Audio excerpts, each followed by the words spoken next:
सद्गुरु कबीर कहते हैं, मनमस्त हुआ फिर क्यों बोले।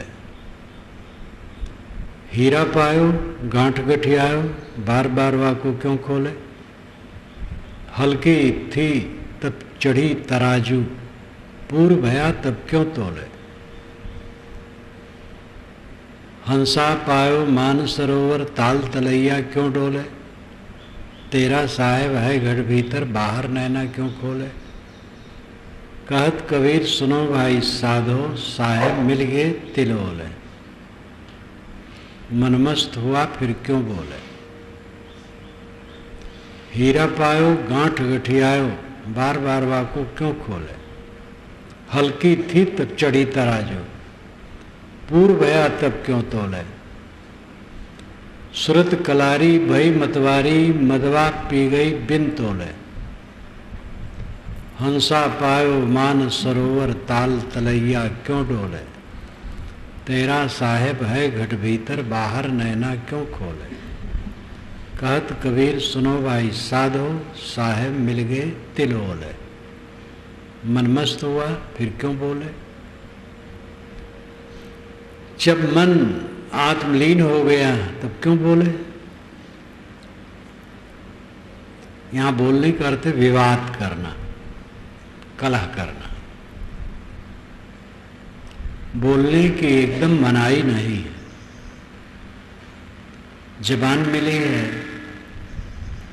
जबान में दो इंद्रियां, एक ज्ञान इंद्रिय है और एक कर्म इंद्रिय। यह एक ऐसी इंद्रिय है और बाकी सब अलग अलग है। इसमें रसन है और वाक है। रसन इंद्रिय ज्ञान इंद्रिय है, वाक इंद्रिय कर्म इंद्रिय। रसों का ज्ञान जिह्वा से होता है, इसलिए ये रसन इंद्रिय है, ज्ञान इंद्रिय, रस का ज्ञान करने वाले।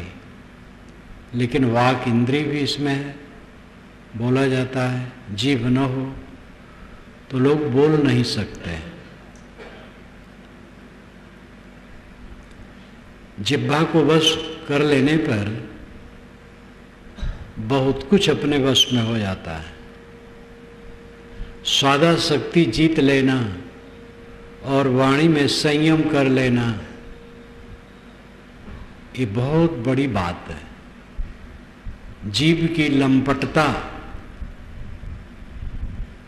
मनुष्य के पेट को, स्वास्थ्य को खराब करती है। जीभ का लंपट आदमी कामजयी नहीं हो सकता। कामजयी होने के लिए, काम पर विजय करने के लिए जीभ की रसन इंद्रिय पर विजय करना बहुत जरूरी है। स्वादासक्ति का त्याग।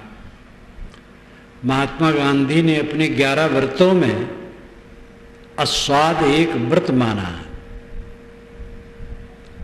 अहिंसा, सत्यस्तेय, ब्रह्मचर्य, संग्रह, शरीर श्रम, अस्वाद, सर्वत्र भयवर्जन, सर्वधर्म समानता, स्वदेशी स्पर्श भावना, विनय, व्रत, निष्ठा से ये एकादश सेव्य हैं।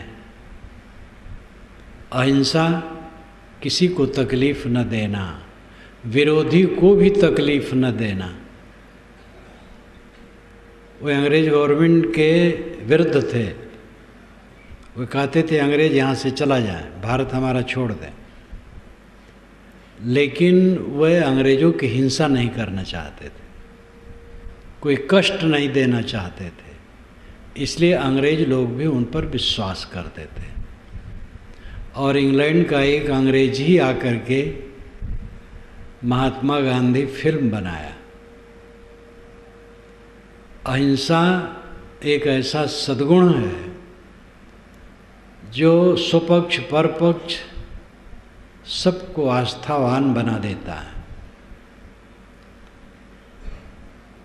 अहिंसा पर उन्होंने खूब सोचा और खूब काम किया।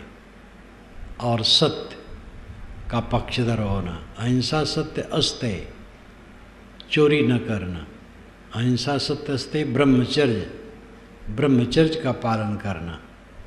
उन्होंने 37 वर्ष की उम्र में ब्रह्मचर्य व्रत ले लिया और उसके बाद फिर अन्य को भी कहने लगे कि देश को आज़ाद करना है, सेवा करना है, तो विवाह नहीं किए हो तो न करो, और कर लिए हो तो पति पत्नी भाई बहन की तरह रहो। असंग्रह, संग्रह न करना, अपने शरीर के लिए अधिक धन न जोड़ना। समाज के लिए हो, देश के लिए हो, घर परिवार के लिए हो, जोड़ना पड़ता है, लेकिन व्यक्तिगत जीवन के लिए अधिक धन न जोड़ना। शरीर श्रम, शरीर से मेहनती होना। अहिंसा सत्यस्ते ब्रह्मचर्य संग्रह शरीर श्रम अस्वाद, स्वाद की चेष्टा न रखना। वे नीम की पत्ती की चटनी खाते थे कुछ दिन, तो भोजन में सब एक साथ बैठते थे, तो उनके पास एक कटोरी में चटनी आ जाए तो पास में एक सज्जन बैठे रहे, वो ललचाएं रोज कि इन्हीं के लिए चटनी आती है, हम लोगों को नहीं मिलती है। तो एक दिन उन्होंने कहा, बापू मुझे भी थोड़ा दे दें। तो उन्होंने हाथ बढ़ाया और उन्होंने निकाल के थोड़ा दे दिया। जब मुख में रखे तो ओ करके भागे, गए बाहर कुल्ला उल्ला किए तो सब हंसने लगे। अद्भुत थे गांधी जी। शरीर श्रम अस्वाद, सर्वत्र भयवर्जन, सब तरफ निर्भय रहना। जो अहिंसा व्रत का पालन करता हो निर्भय रहता है।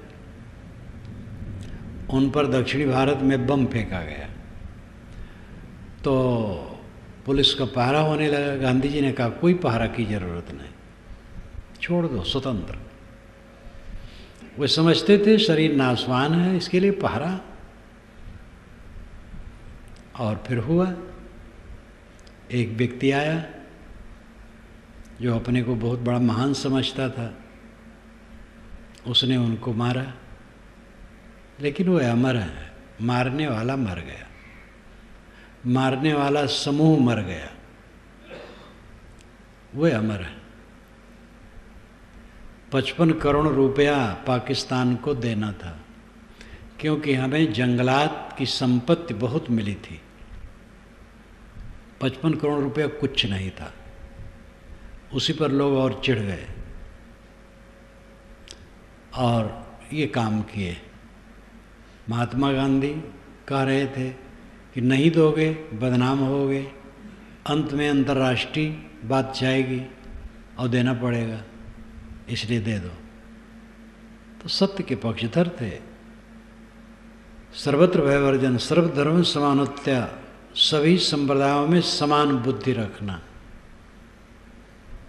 स्वदेशी, अपने देश के लिए निष्ठा होना, स्वदेशी वस्तुओं का उपयोग करना। स्पर्श भावना, छुआछूत की भावना न रखना, मानव मात्र समान है। विनय व्रत निष्ठा से ये एकादश सेव्य हैं।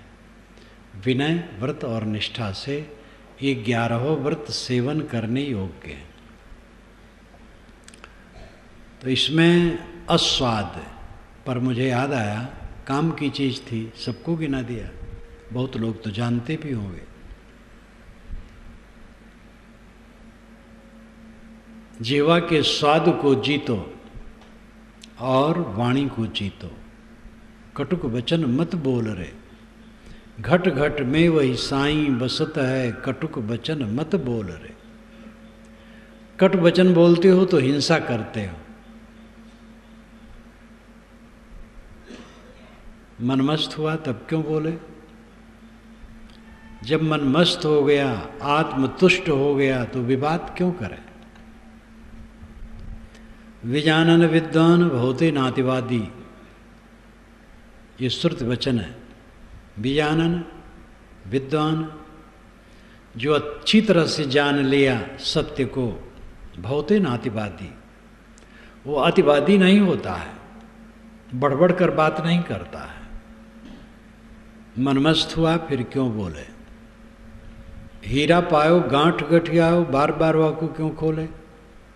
हीरा मिल गया, गांठ में बांध लिया, उसको खोल करके दिखाने और प्रदर्शन करने की क्या आवश्यकता है? बोध और रहनी ये दो हीरा हैं। स्वरूप बोध और अंतर्मुखता। स्वरूप बोध, अपने रूप का बोध, अपने पदार्थ का बोध। स्वरूप में दो पद है, एक स्व एक रूप। स्व नाम खुद, रूप नाम पदार्थ, खुद का पदार्थ। खुद का पदार्थ क्या है? आत्मा। और कुछ खुद का पदार्थ नहीं। सब पदार्थ माटी, पानी, आग, हवा के कणों का जोड़ है, जो बन बिगड़ रहा है, जिसमें हमारा मोह है। वो माटी, पानी, आग, हवा के कणों का जोड़ है। वो सब अनात्म है, अनित्य है। मेरा पदार्थ तो स्वयं सत्ता है, शुद्ध चैतन्य, मैं हूं। ये आत्मबोध हीरा है, आत्मा हीरा है। हीरा तो पत्थर है, हीरा में क्या रखा है? और पत्थर ही नहीं है, कोयला है। अंततः बस वही है, मिट्टी, पानी, आग, हवा के कणों का जोड़। लेकिन दुनिया में उसका महत्व है, चिकना है, ठोस है, चमकता है। शौकीनों के लिए, धनवानों के लिए फैशन में उपयोग होता है। अब कहीं कहीं मशीनों में भी लगता है, वो घिसता नहीं। हीरा ही से हीरा कटता है, दूसरी चीज़ से नहीं। इसलिए अब यंत्रों में भी लगता है, वो काम करता है। उदाहरण जितने दिए जाते हैं वो सब छोटे होते हैं। संसार सागर, संसार का उदाहरण सागर से दिया जाता है। सागर कुल्ला भर पानी है संसार के सामने। संसार अनंत है, देश काल अनंत है, और अनंत देश काल में व्याप्त संसार है। और सागर उसके सामने एक कुल्ला भर पानी। लेकिन आखिर उदाहरण दे किसका? सागर से बड़ा तो और उदाहरण नहीं है, इसलिए संसार सागर कहा जाता है। सागर कुछ भी नहीं है, संसार बहुत बड़ा है। ऐसे आत्मा के सामने हीरा, पन्ना, पोखराज कुछ भी नहीं। आत्मा के समान आत्मा है। गगनम गगनाकारम, सागरम सागरोपमम। राम रावण यो युद्ध, राम रावण यो रिव। ये वाल्मीकि रामायण में अन्योन्य अलंकार में कहा गया है।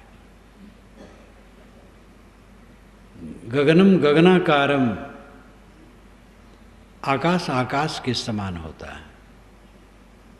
सागरम सागरोपमा, और समुद्र समुद्र की तरह होता है। राम रावण योर युद्ध, राम रावण योर रिव। राम रावण का युद्ध राम रावण के युद्ध के समान है। राम रावण की युद्ध की विशेषता बताई, वो बहुत कलाबाजी दिखाई है, काव्य है। अन्योन्य अलंकार, जिसमें दूसरे का उदाहरण न दिया जा सके, उसको अन्योन्य अलंकार कहते हैं।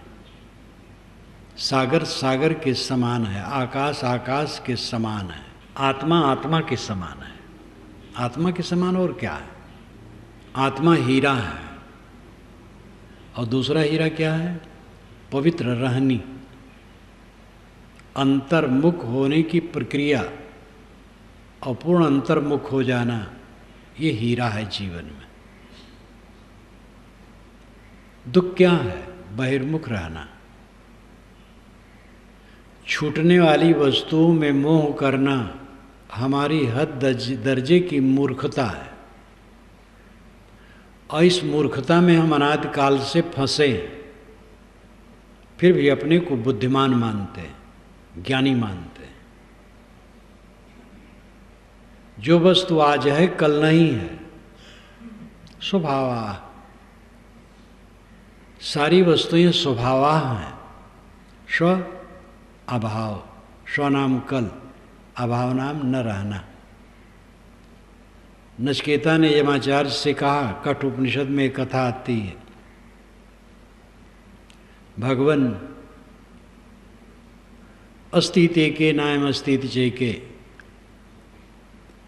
जब शरीर छूट जाता है तो एक कहता है कि आत्मा अमर है, वो रहता है। दूसरा कहता है कुछ नहीं रहता।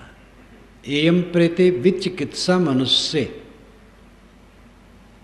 प्रेते मर जाने पर, चले जाने पर, जीव के निकल जाने पर विचिकित्सा मनुष्य, मनुष्य के मन में विचिकित्सा रहती है, संदेह रहता है।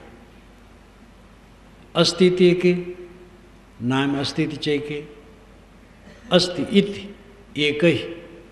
एक कहता अस्ति है, आत्मा अमर है, वो मरा नहीं, नाम अस्तित्व चेके। दूसरा कहता कुछ नहीं रहता, मर गए बस खत्म हो गए। तो महाराज बताइए सच क्या है? यमाचार्य ने कहा है बड़ा कठिन समाधान है, इसको मत पूछो।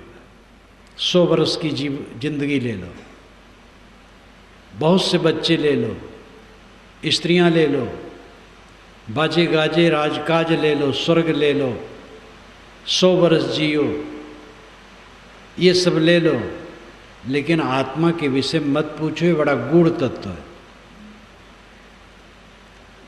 नचिकेता ने कहा महाराज स्वभावा, ये तो स्वभावा है। स्वनाम कल, अभाव नाम न रहना। ये कल नहीं रहेंगे, आज हैं कल नहीं रहेंगे। ऐसी चीज़ों से मुझे फंसाना चाहते हैं, ये मुझे नहीं चाहिए। भोगों से इंद्रियां जीर्ण होती है, मन खराब होता है।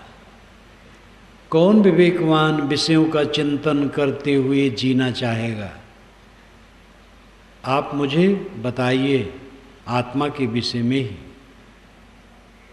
तो उन्होंने लंबा व्याख्यान अपना दिया है कठोपनिषद में। इसको पढ़ना चाहें तो उपनिषद सौरभ में पढ़ सकते हैं, जो यहाँ उपलब्ध है।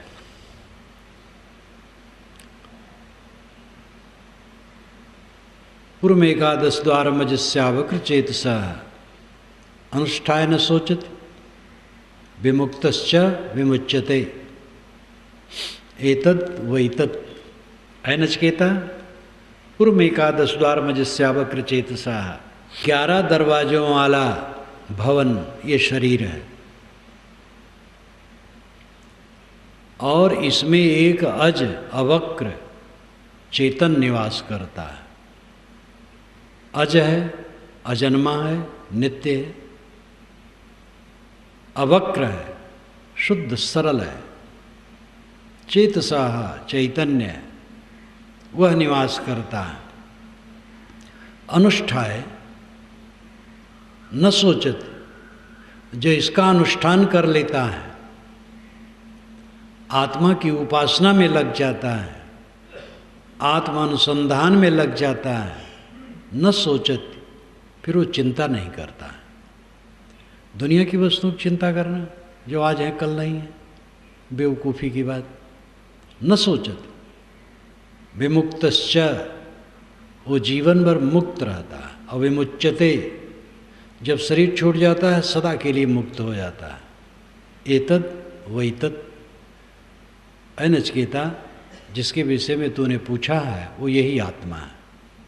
आत्मा हीरा है, वही अपना धन है, अपना स्वरूप है, जो देह से अतीत है, प्राण से अतीत है, मन से अतीत है, बुद्धि से अतीत है, अहंकार से अतीत है, शुद्ध चेतन है। और रहनी क्या है? अपने को समेटने की प्रक्रिया, चारों तरफ से अपने को लौटा लेने की प्रक्रिया, ये रहनी की साधना। और पूर्ण अंतर्मुख हो जाना, आत्मसंतुष्ट आत्मतृप्त हो जाना, ये रहनी है, ये हीरा है। जो इसको पा गया, गांठ में गठिया लिया, हृदय में धारण कर लिया, बार बार को क्यों खोले, क्यों उसका प्रदर्शन करे? विवेकवान प्रदर्शन नहीं करते, सत्पात्र के सामने बता देते हैं।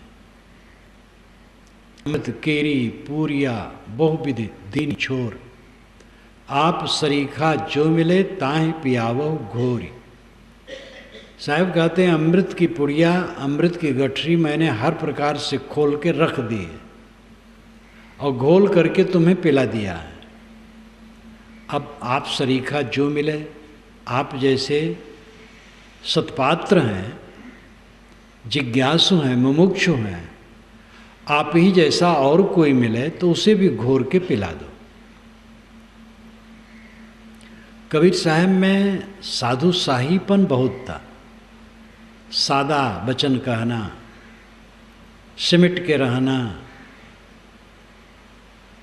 अन्याय को नहीं सहे, सबका अन्याय सबका कह डाले, लेकिन उनको कोई गाली दे कोई उत्तर नहीं, सिर झुका लेने वाले संत थे और क्रांतिकारी थे।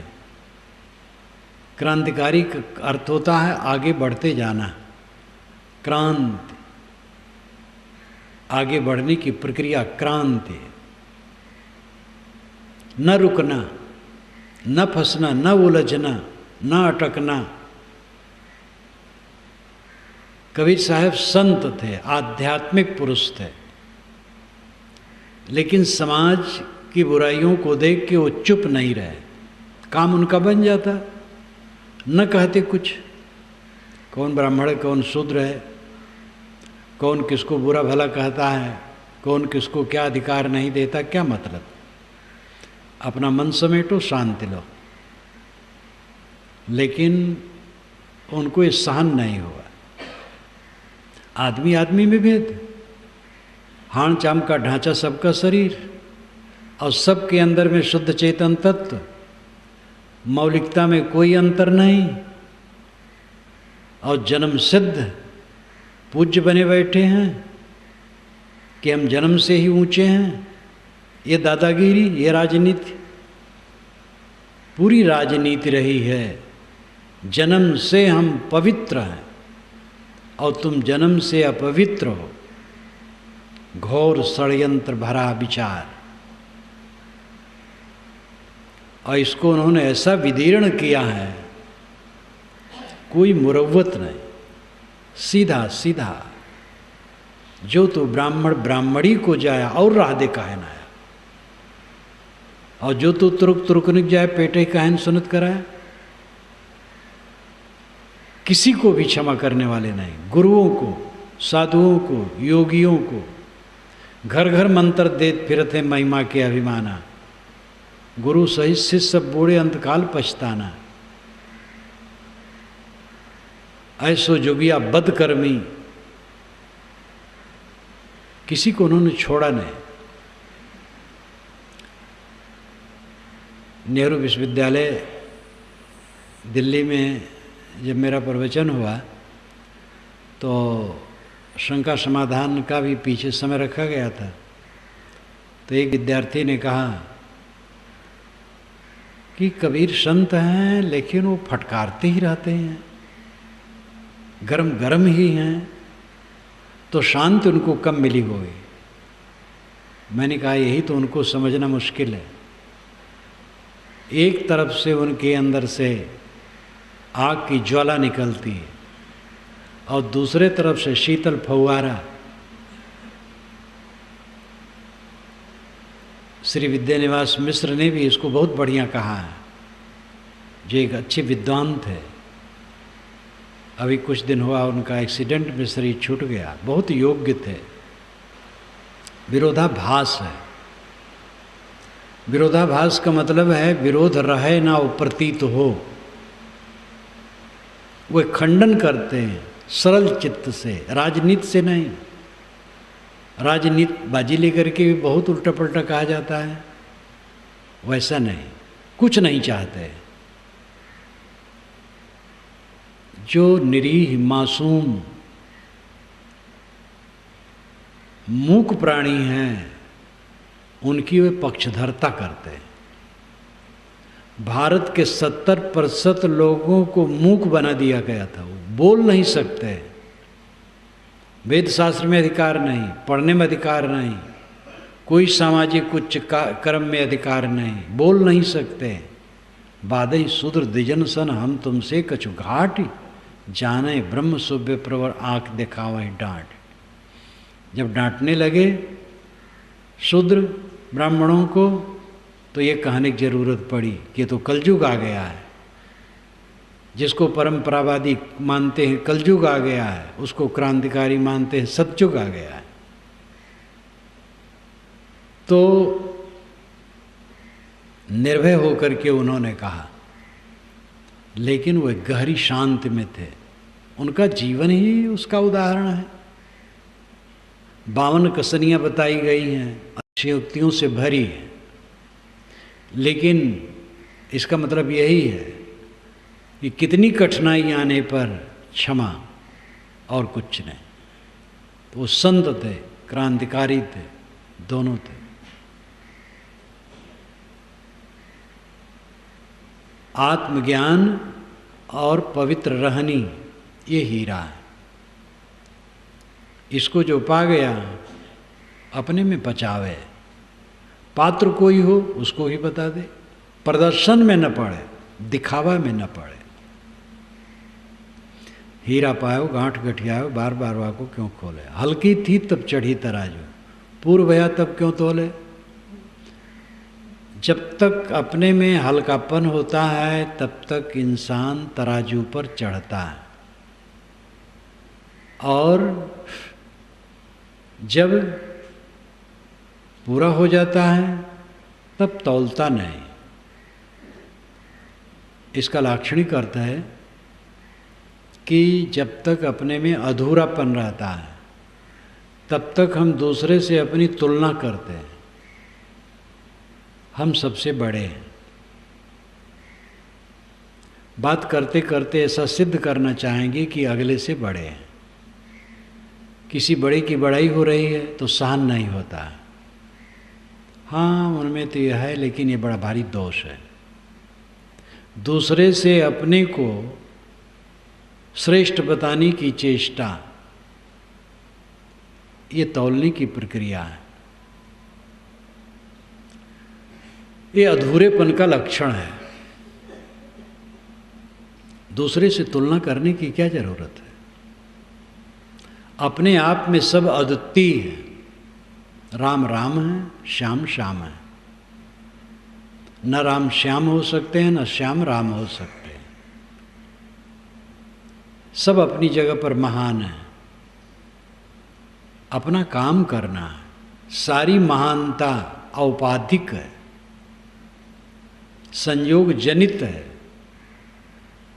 जो धुल करके खत्म हो जाने वाली है। सारा रंग रोगन झूठा है।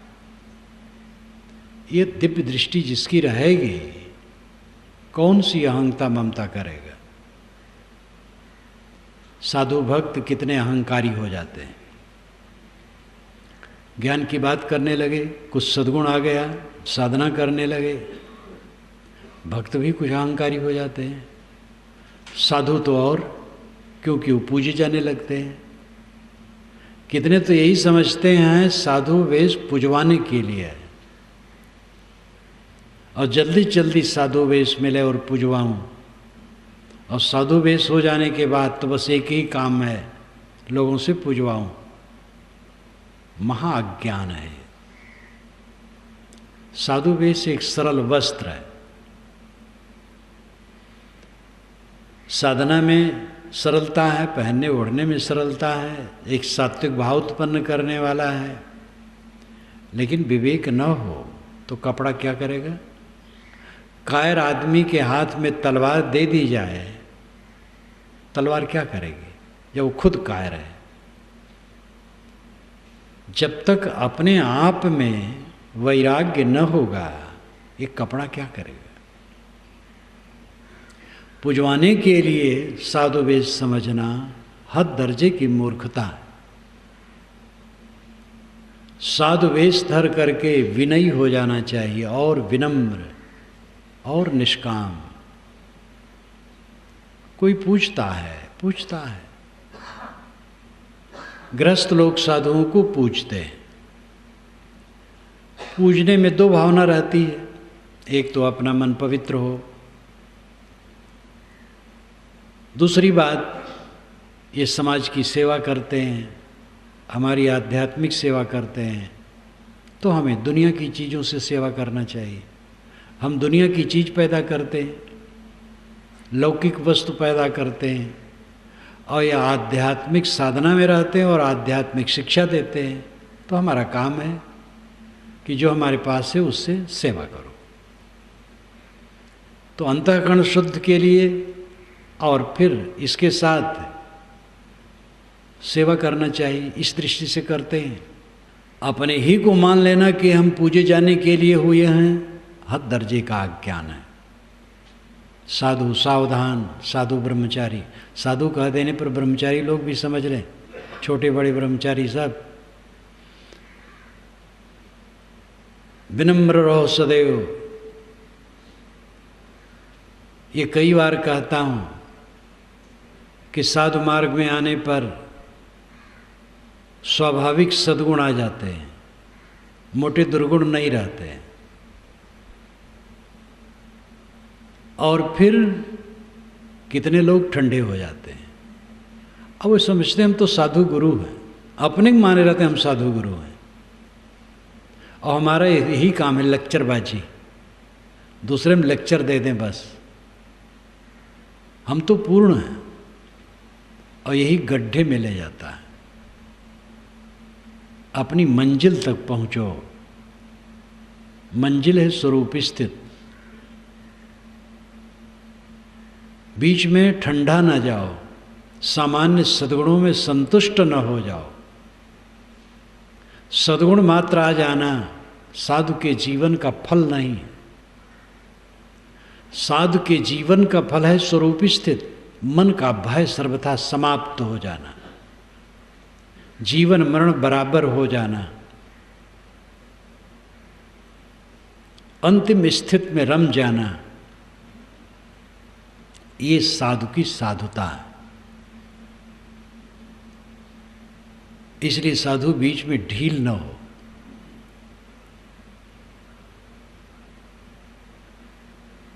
हल्की थी तब चढ़ी तराजू, पूर्व भया तब क्यों तोले।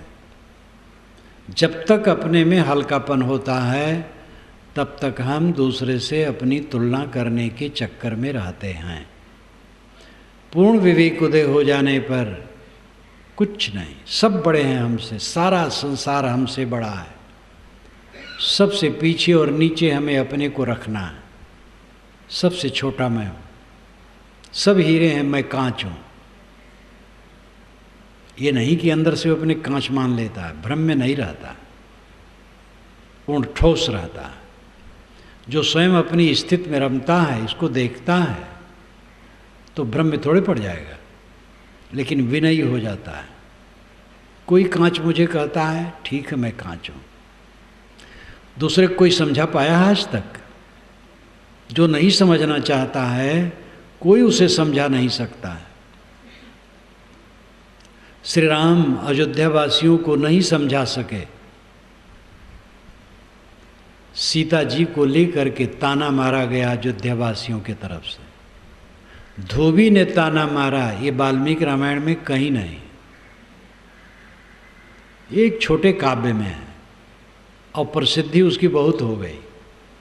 वाल्मीकि रामायण जो आदि काव्य है उसमें यह है कि जन जन की आवाज़ हो गई थी, ऐसी विक्षिप्तता अवधवासियों में आ गई थी कि वे सीताराम को नहीं समझ सके। सीता जैसी पतिव्रता, रावण जैसे बलवान विद्वान, सब प्रकार से योग्य के घर में वो कैद थी, उस जमाने में रावण जैसा सूरवीर विद्वान कोई नहीं था, हर बात में उसका जोड़ा कोई नहीं था। और रावण बारंबार समझाता था कि तुम मेरी पत्नी बन जाओ, ये सारी मेरी पत्नियां तुम्हारी सेवा करेंगे, बड़ा बड़ा प्रलोभन देता था। लेकिन सीता कहती थी कि हमारे तो राम हैं और कोई नहीं। ऐसी वीर सीता जी, लेकिन उनको अयोध्यावासी समझे नहीं समझे। श्री राम उनको ले आए, फिर अपनी पत्नी बना लिया। अयोध्यावासियों को खल गया। आप क्या मानते हैं, आप सबको समझा ले जाएंगे? किसको कौन समझा पाया है? जो स्वयं समझना नहीं चाहता उसको कौन समझा पाएगा? विवेकवान कभी सोचते भी नहीं हैं कि मेरे नाम रूप के प्रति लोग क्या सोचते हैं। निंदा करते हैं कि प्रशंसा, दोनों झूठ। मैं हूं क्या? मैं अपनी दशा में रहूं,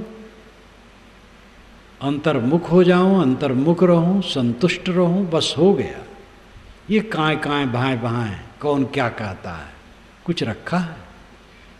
गत वर्ष की बात, 10 वर्ष पूर्व की बात, 20 वर्ष पूर्व की बात, 30-40 वर्ष पूर्व की बात, 60 वर्ष के पूर्व की बात आज कुछ है?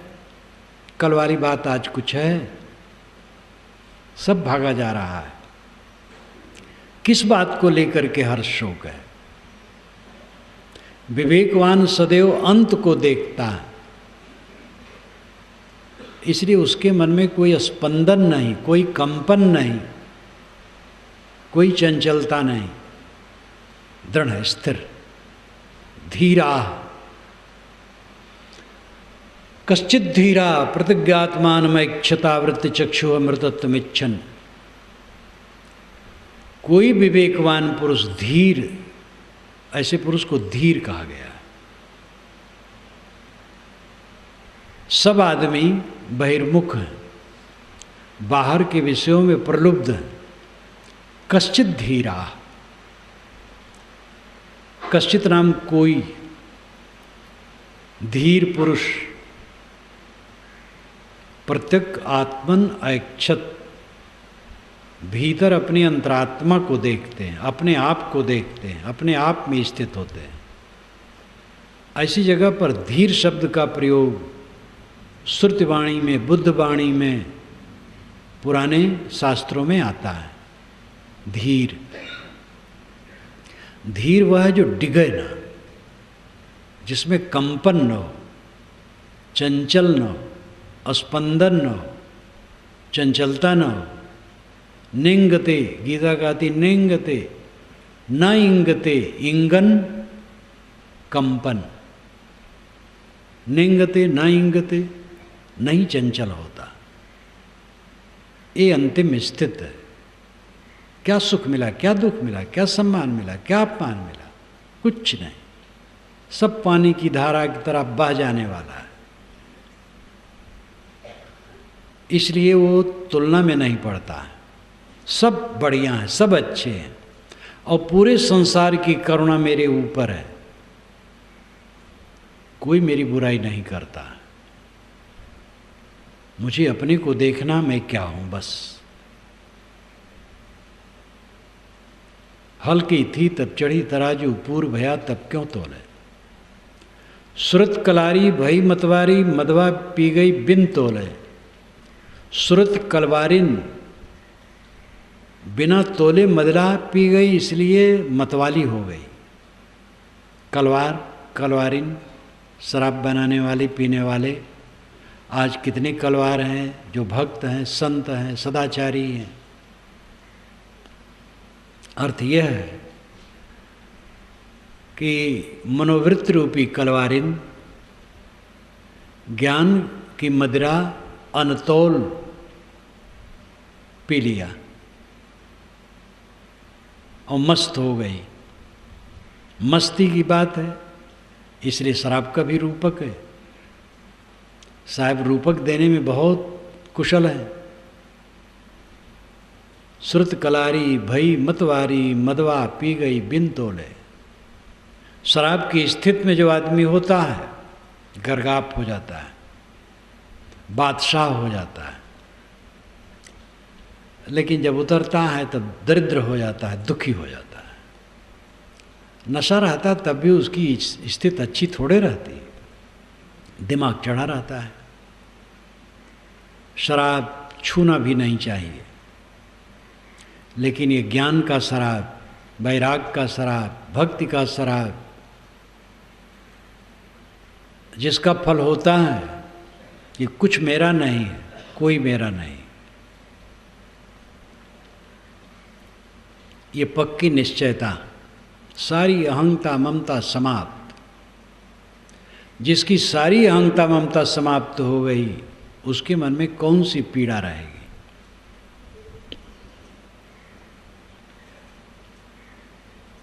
सुरत कलारी भई मतवारी मदवा पी गई बिन तोले। हंसा पायो मान सरोवर ताल तलैया क्यों डोले। हंस मान सरोवर में पहुंच गया, अब कीचड़ भरे ताल तलैया में वो क्यों डोले। मान सरोवर बाहर सत्संग, भीतर स्वरूप स्थित शांति। मनुष्य को चाहिए सदैव सत्संग का आधार लेकर के रहे। साधु सत्संग में रहे, गृहस्थ भी समय समय से सत्संग का आधार लेता रहे। सदग्रंथ जो संत का प्रतिनिधि है उसे रखे और खूब पढ़े। अपने घर में ऐसा वातावरण बनाए कि सत्संग हो जाए। सद्गुणों का विस्तार करो, घर में सत्संग हो जाएगा। स्वयं क्षमा करो, आपकी पत्नी भी क्षमा करने सीखेगी। स्वयं मीठा बोलो, आपका लड़का भी मीठा बोलना शुरू करेगा। स्वयं संतोष करो, आपके भाई भी संतोष करेंगे। जो सद्गुण है स्वयं अपनाओ, उससे उसी के अनुसार चलो, तो घर वाले भी धीरे धीरे सीखेंगे। आप स्वयं उद्वेगित हो, स्वयं लोलुप हो, स्वयं अस्तव्यस्त हो और चाहते हो घर वाले सब ठीक हो जाए। अपनी पवित्र रहनी से घर का वातावरण सत्संग का वातावरण बना दो। स्वयं जीना शुरू करो, अपने आप होगा। सोचना नहीं पड़ता, कहना नहीं पड़ता। स्वयं रहनी में रहने लगे। आग जहाँ जलेगी चारों तरफ अपने आप गर्मी विकीर्ण होगी। बर्फ जहाँ होगी चारों तरफ शीतलता फैलेगी। सद्गुण संपन्न व्यक्ति जहाँ होगा अपने आप लोग लाभ लेंगे। स्वयं सहना सीखो, क्षमा करना, गम का खाना सीखो, संतोष करना सीखो। घर में सत्संग का वातावरण बनता जाएगा। बाहर सत्संग मानसरोवर है, भीतर निर्मल मन मानसरोवर है। सारी गांठें कट गईं, निर्मल मन, अनासक्त चित्त। हंसा पायो मान सरोवर ताल तलैया क्यों डोले। ताल तलैया विषय वासना, राग द्वेष, कला कल्पना, तू मैं।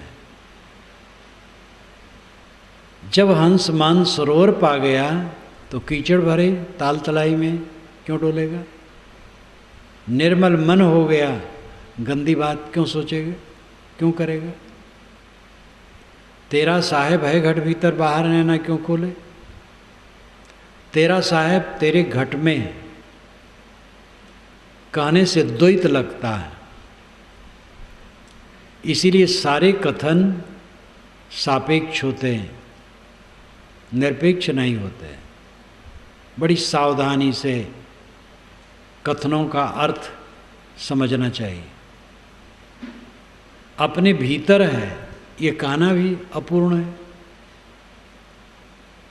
मेरे भीतर और कुछ होगा, मैं ही तो हूँ, तो मेरे भीतर और क्या है? न भीतर है न बाहर है, कहने का तरीका भर है। मेरे भीतर है इसका अर्थ होता है शरीर के अंदर है। शरीर के अंदर भी देहोपात से कहा जाता है। आत्मा न शरीर के अंदर है न शरीर के बाहर है, वो अपने आप है। बाहर भीतर क्या? इन सारे शब्दों का अर्थ यही हुआ कि जिसको पाना है वो स्वयं हो। परमात्मा पाना है, आप स्वयं परमात्मा हो। ब्रह्म अल्लाह खुदा गॉड पाना है, आप स्वयं हो। निर्वाण और मोक्ष पाना है, परमानंद पाना है, वो आपका स्वरूप ही है। तेरा साहेब है घट भीतर, बाहर नैना क्यों खोले? बाहर चकर चकर क्या देखते हो? अंतर्मुख हो जाओ। कल मैंने कहा था, खुले नयन हंसी हंसी पहचानो, सुंदर रूप निहारो। आवाज साहब कहते हैं बाहर नैना क्यों खोले? इसमें विरोध नहीं है। उसमें सगुण उपासना, इसमें निर्गुण उपासना है। जब बाहर आंखें खुलें, समझ लो सब प्रभु हैं, सब परमात्मा हैं, सब सजाती हैं, मेरे समान है, सब परमात्मा। आंखें बंद करो, अपनी अंतरात्मा में स्थित हो जाओ, बाहर खोलने की जरूरत नहीं। भीतर परमात्मा है, बाहर परमात्मा है। ये कथन इसी ढंग से सच है। भीतर यानी शरीर के भीतर स्वसत्ता मैं हूँ, वही परात्मा है और परमात्मा है,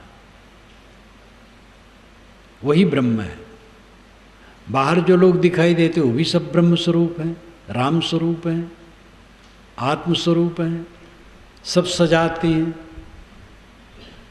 ऐसी मनोभावना तत्र का मोह का शोक एकत्तम अनुपश्यति, ये शुक्ल यजुर्वेद का आधा मंत्र है। तत्र का मोह, ऐसी अवस्था में पहुंच जाने पर मोह कहाँ और शोक कहाँ?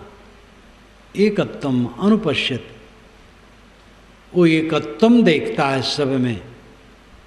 अनु कहते पीछे को, यहाँ पीछे से अर्थ है पीछे पीछे बारंबार। जो बराबर एकत्व देखता है वो मोह कहाँ करेगा, शोक कहाँ करेगा? तेरा साहेब है घट भीतर, बाहर नैना क्यों खोले। कहत कबीर सुनो भाई साधो, साहेब मिल गए तिलोले। साहेब कहते हैं ऐ संतो, साहेब तो तिल के ओट में छिपा था।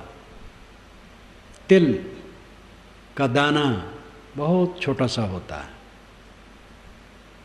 वो भी बहुत बड़ा है, पर्वत बराबर है आत्मा के सामने। ऋषि ने कहा है अड़ोरड़ियाम महतो महियान, वो अणु से अणु है और महान से महान है। स्वरूप से वो अणु से अणु है, बहुत सूक्ष्म है। उसके लिए कह पाना मुश्किल है कितना सूक्ष्म है, लेकिन महतो महियान, महानों में महान है। सारा ज्ञान विज्ञान उसी का है। अत्यंत सूक्ष्म आत्मा और अपने ज्ञान से पूरे संसार को झकझोर करके रख देता है। सारे ज्ञान विज्ञान की हलचल कहाँ से है? और न समझ करके प्रभुत्व की इच्छा से लोक ऐषणा में पढ़ करके राग द्वेष की हलचल वही किए है। अखबार पढ़ो तो लगता है दुनिया में आग लगी है। राजनेताओं को तो सदैव आग लगी रहती है, हाय तौबा। और राजनेताओं के विचारों से अखबार पूर्ण होते हैं।